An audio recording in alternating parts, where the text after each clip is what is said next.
Dans ce nouveau chapitre, nous allons apprendre à écrire dans un fichier qui contient déjà du texte.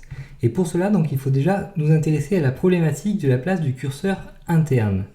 Donc pour écrire dans un fichier contenant déjà du texte en PHP, il va avant tout falloir donc nous demander où se trouve notre curseur interne. Alors afin de bien comprendre ce qui va suivre, retenez que visuellement, le curseur est la barre verticale clignotante lorsque vous entrez dans un champ de formulaire par exemple. Donc vous voyez ici, moi j'ai ma barre qui est là, par exemple lorsque j'écris dans l'éditeur de texte, et donc mon curseur au final il est là où je commence à écrire. Donc la place du curseur interne va correspondre à l'emplacement où va commencer l'exécution d'un code. Et ici, donc, on parle de curseur interne car on ne voit pas ce curseur, il faut se l'imaginer. Donc par exemple, les fonctions fget et fget qui servent à lire un fichier ligne par ligne ou caractère par caractère déplacent le curseur interne à chaque nouvelle utilisation. En effet, donc rappelez-vous, la première fois qu'on utilise fget par exemple, la première ligne de notre fichier est lue par défaut. Et cependant, donc, lors du deuxième appel à cette fonction, c'est bien la deuxième ligne de notre fichier qui va être lue et non pas la première une deuxième fois. Et donc ce comportement est justement dû au fait que la fonction fget va déplacer le curseur interne d'une ligne à chaque utilisation.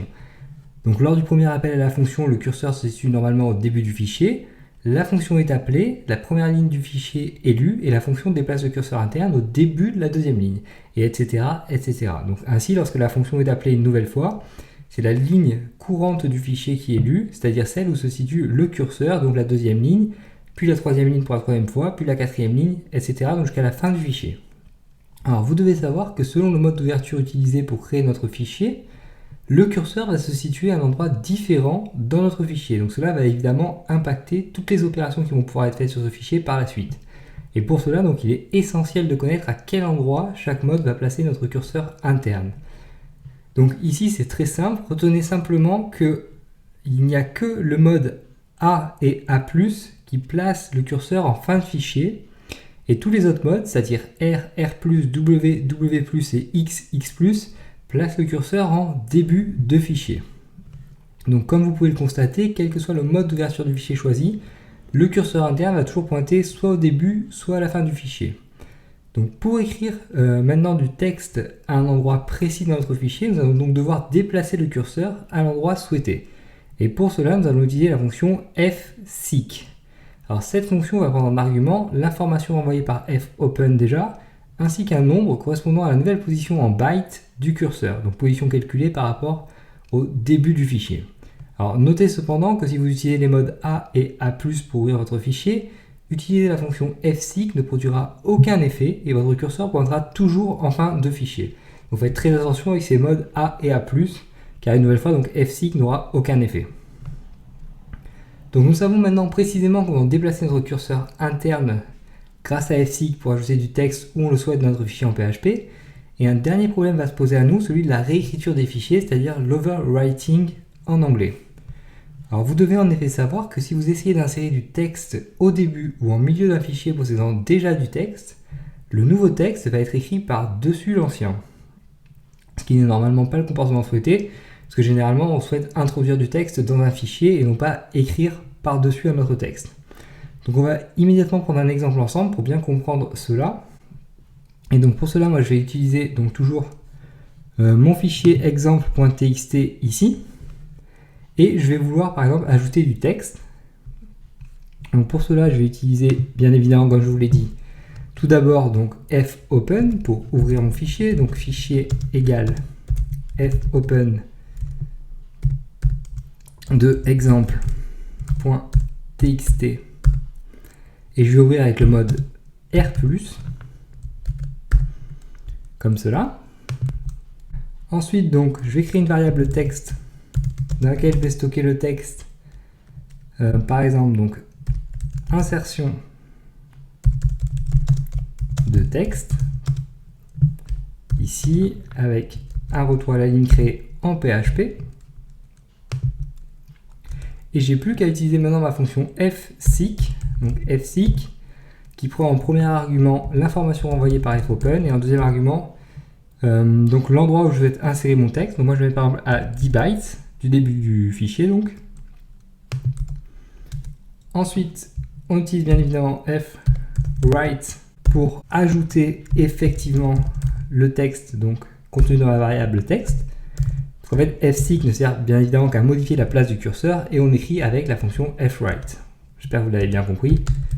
Et donc on finit avec fclose pour fermer le fichier tout simplement. Hop, comme cela. Donc on enregistre ici, on met à jour notre page pour exécuter notre code et on retourne donc sur notre fichier, voir les différences.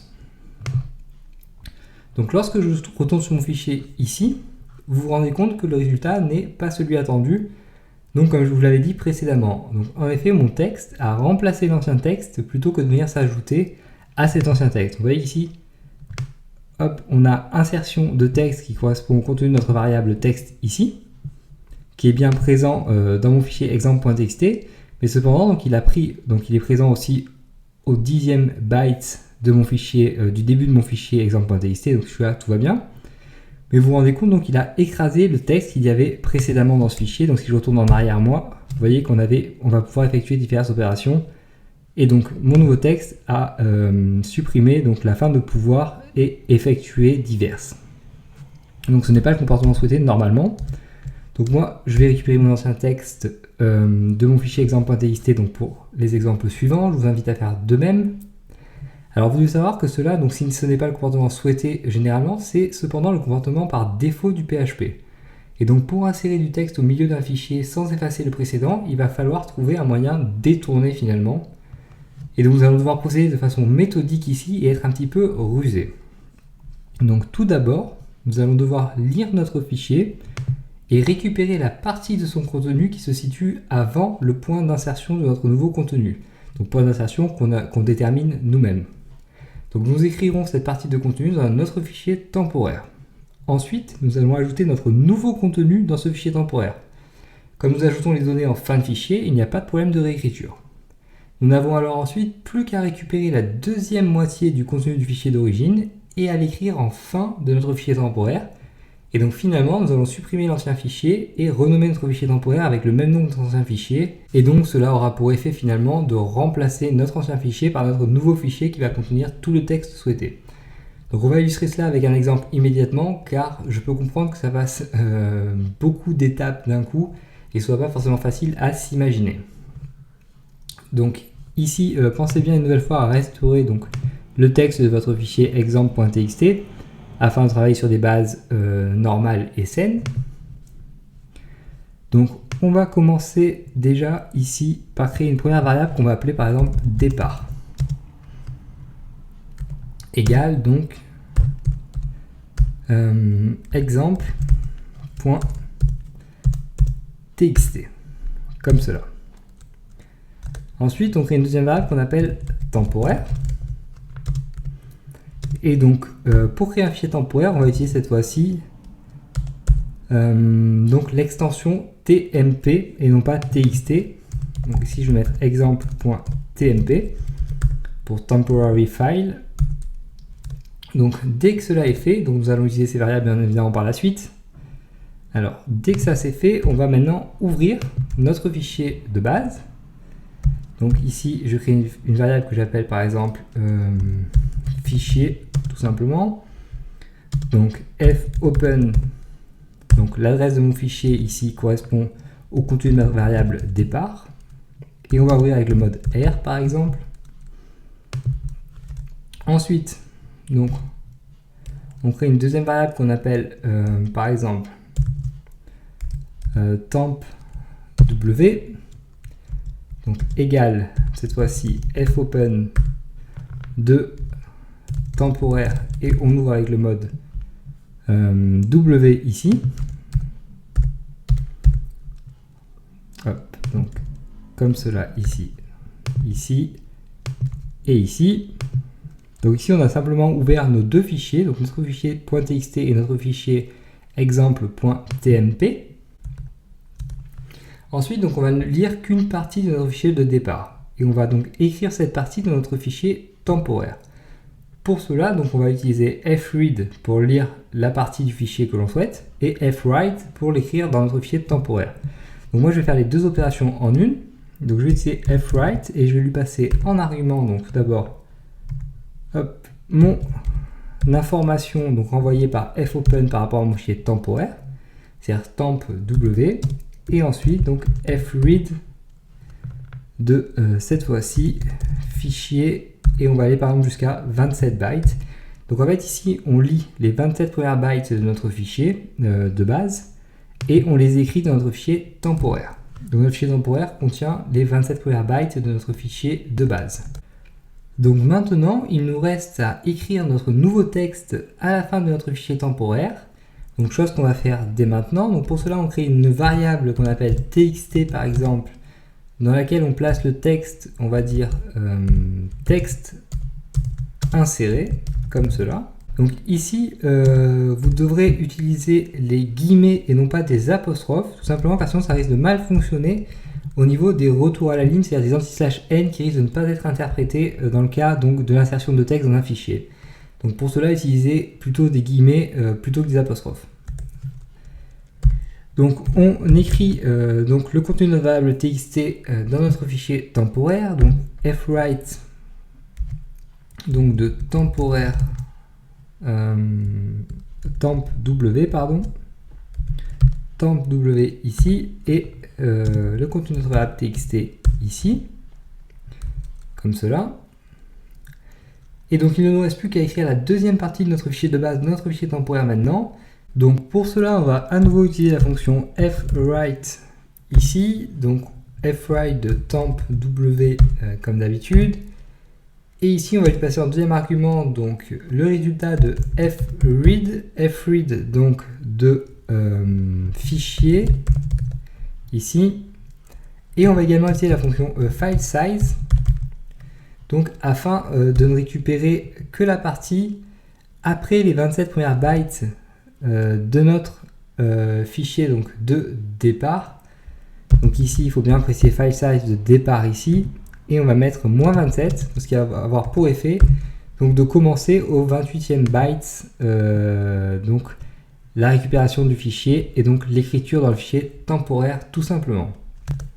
Donc on n'a plus maintenant qu'à fermer nos deux fichiers, donc ici, hop, fichier ici, fclose de temp w ici. Et donc nous allons maintenant utiliser deux fonctions qu'on n'a pas encore vues dans ce cours, donc les fonctions unlink et rename. Donc d'abord unlink qui va nous permettre de supprimer notre fichier de départ, ce qu'il faut faire pour commencer, donc ici, départ. Et ensuite rename qui va nous permettre de renommer notre fichier temporaire, donc notre fichier exemple.tmp en exemple.txt, donc afin que notre fichier temporaire prenne la place de notre fichier de départ. Donc ce qu'on voulait faire depuis le début. Et donc ici il faut préciser temporaire, donc la valeur à remplacer et la valeur de remplacement qui est pour nous contenu dans notre variable départ. Donc ici en fait ça va modifier exemple.tmp en exemple.txt une nouvelle fois.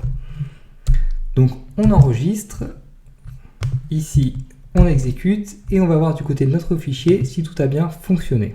Tout simplement, donc ok, on va dans notre fichier.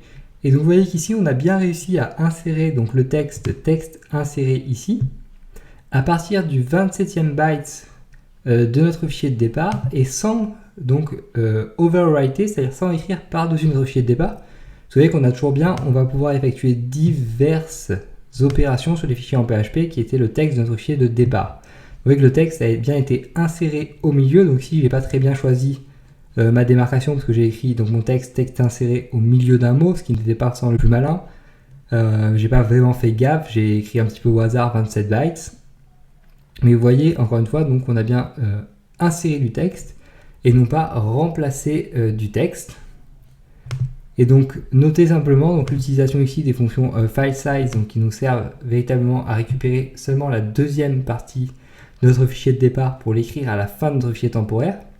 Et surtout notez cette astuce en fait de découper notre fichier de départ donc en deux parties. Tout d'abord récupérer la première partie, ensuite donc d'insérer le texte qu'on souhaite insérer à la fin donc du fichier temporaire qui contient la première partie de notre fichier de départ, puisque lorsqu'on écrit à la fin d'un fichier, on ne remplace pas les écritures, mais donc on écrit bien après ce qu'il y a au début du fichier.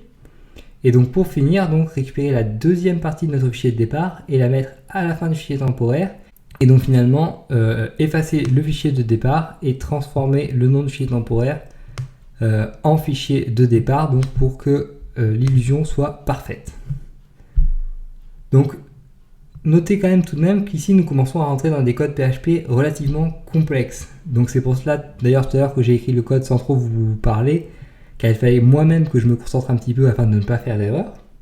Et donc prenez bien votre temps de votre côté donc pour comprendre ce code. C'est normal si vous ne comprenez pas tout d'un coup encore une fois, car ici à nouveau c'est un petit peu complexe et on utilise des fonctions qu'on n'a pas vues auparavant et on fait quand même plusieurs opérations, il faut être un petit peu rusé donc pour réaliser ça et pour comprendre comment tout cela se passe.